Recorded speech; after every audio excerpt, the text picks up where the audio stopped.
Bonjour, nous voilà arrivés à la fin du temps pascal. Ce dimanche, c'est la fête de la Pentecôte. Voilà 50 jours que nous avons fêté Pâques. C'est ce que veut dire le mot Pentecôte. 7 semaines que nous fêtons la résurrection de Jésus. La Pentecôte, c'est l'envoi en mission des disciples. C'est aussi notre envoi en mission. C'est ce que nous entendons dimanche dans la première lecture. Je te propose une autre vidéo pour lire ensemble ce texte. Tu la trouveras sur la chaîne YouTube. Dans l'évangile de ce dimanche, nous entendons encore une fois Jésus dans ce dernier discours à ses disciples. C'est en partie l'évangile que nous avons déjà entendu il y a 15 jours. Écoute.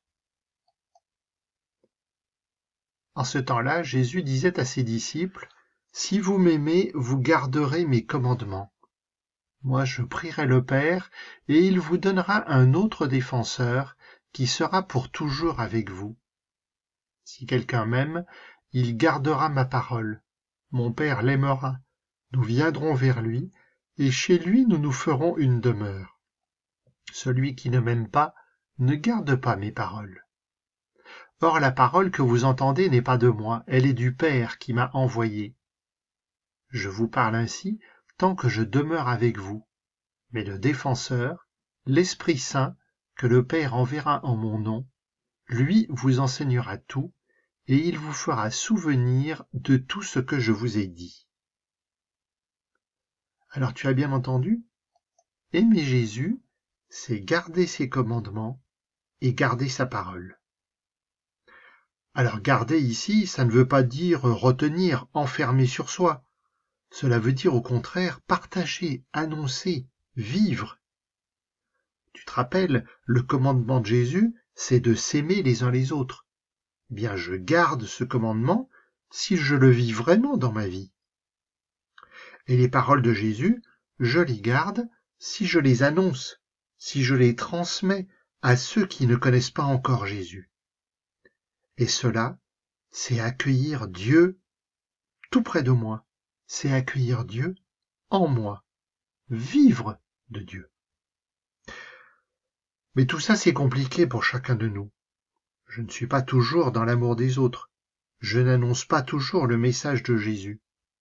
Pour cela, j'ai besoin d'une force. Jésus parle d'un défenseur, d'un avocat, si tu préfères.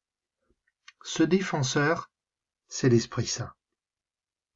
C'est la force d'amour qui relie Dieu le Père et Jésus le Fils. C'est cette force qui aussi m'anime, qui me pousse. C'est cette force qui me fait mieux comprendre ce que Jésus dit, ce que Jésus fait. C'est la force qui m'aide à être vraiment disciple de Jésus, à garder ses commandements, à garder sa parole. Alors oui, Jésus, merci pour ce défenseur que tu nous envoies. Viens, Esprit Saint, viens me donner la douceur pour que je tende la main au lieu de condamner. Viens, Esprit Saint, viens me donner la joie pour que je distribue la fête à ceux qui ont perdu l'espoir. Viens, Esprit Saint, viens me donner la confiance pour que je marche sans crainte dans les difficultés de ma vie. Viens, Esprit Saint, viens sur notre terre et fais danser dans le cœur de tous les hommes le feu de l'amour divin. Amen.